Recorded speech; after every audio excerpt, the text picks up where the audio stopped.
Hello guys.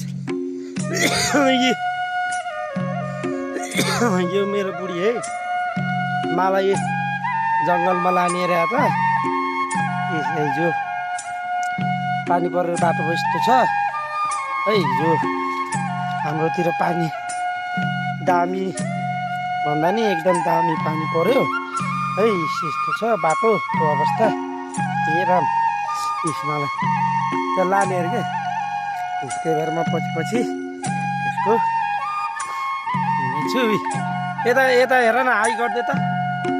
ए कसो न हौ अझै दि होइन, रोड बाटो पनि यस्तो हो हाम्रो। यो चाहिँ नि ठ्याक्क मेरो चाहिँ ठ्याक्कै यो पिचबाटै यताबाट यहाँबाटै यता माथि ब्यास 5 हो, पिच भएको छैन।